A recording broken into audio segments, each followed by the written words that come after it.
गोपाल दाइ के छ अनि ठिकै छ। म त यहाँ चिन्ता बजार बस्छु।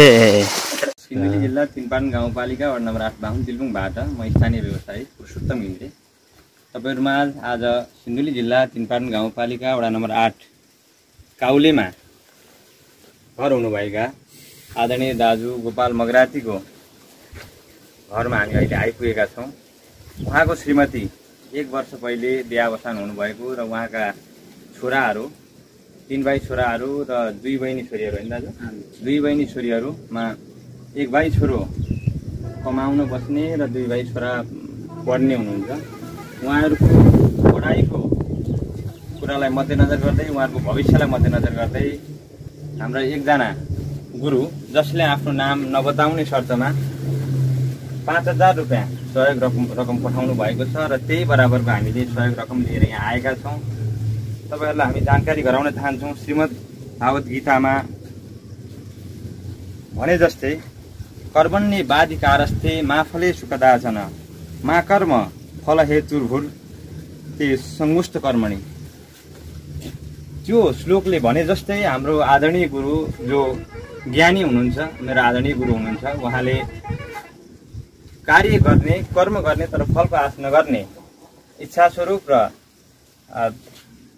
कार्य गर्दा गर्दै पनि त्यसलाई दान गर्दा गर्दै पनि देखिने गरी गर्नु हुँदैन भन्ने जुन आशयका साथ उहाँले आफ्नो नाम चाहिँ गोप्य राखियोस् भन्ने शर्तमा जुन यो दान पठाउनु भएको छ, सामान पठाउनु भएको छ, हामी उहाँलाई हृदयदेखि नै नमन गर्न चाहन्छौं, धन्यवाद व्यक्त गर्न चाहन्छौं र तपाईहरुलाई जानकारी गराउन चाहन्छौं। 5000 बराबरको सामान यहाँ चामल 1 बोरा 1700 रुपैयाँ, खाने तेल 2 लिटर 500 रुपैयाँ, आय नुन 2 केजी 60 रुपैयाँ, नुहाउने साबुन 2 पिस 100 रुपैयाँ, लुगा धुने साबुन 4 पिस 200 रुपैयाँ, चिउरा 4 केजी 360 रुपैयाँ, बेसार 5 पोका 100 रुपैयाँ, जीरा 1 पोका 150 रुपैयाँ, कपी 20 को 87 पिस 1500 रुपैयाँ, डट पेन 10 को 35 पिस 260 रुपैयाँ, पेन्सिल 1 पोका 90 रुपैयाँ गरी जम्मा 5020 रुपैयाँको सामान यहाँ आएको छ र अन्त्यमा उहाँलाई फेरि पनि हामी भित्री हृदयबाटै धन्यवाद व्यक्त गर्दै भोलिका दिनमा यस्ता केही अप्ठ्यारा पर्दा फेरि पनि उहाँले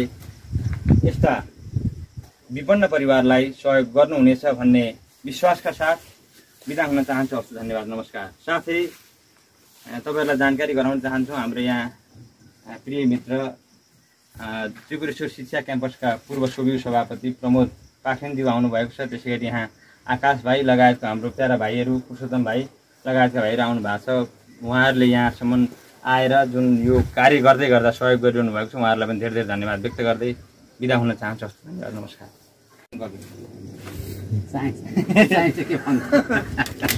अनि खोइ आज पढ्नु भयो? अहिले आएको ए अहिले भर्खर आएको? ए मेरो भात नहेर्नु थाल्यो पढ्न अब झन् यो पढ्ने खालको मेलो आइरहेको थिएँ। कति समय भयो के अरे तपाईँको?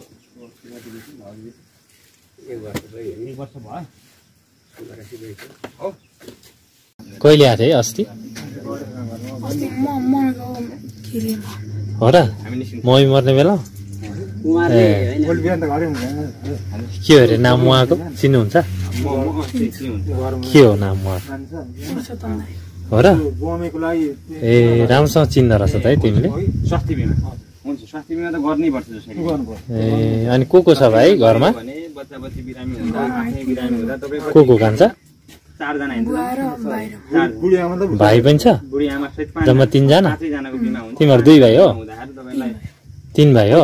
पैसा लाग्छ। ए खै त अरु दाइहरु? बराबरको वर्षपछि यही उपचार हुन्छ। ओखलढुङ्गा के गर्छ है? ओखलढुङ्गामा के चाहियो भने ट्र्याक्टर चलाउने? जन्म दर्ता हुने के हो दाइको नाम? कुमार हो? अनि तपाईको केटीको फोटो मोबाइलमै खिचेको फोटो कुमार है? मोबाइलले खिचेर लिएर आउँछ है। ल ल ल भाइ राम्रोसँग पढ्नु पर्छ, ठुलो मान्छे बन्नु पर्छ। तपाईले सम्झाउनु न। मम्मी बितेको कति वर्ष भयो? लिएर आउनु।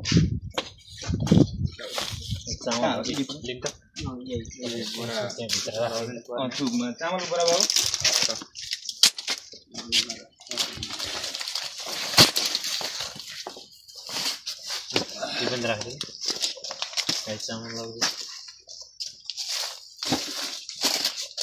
जिरा 2 सर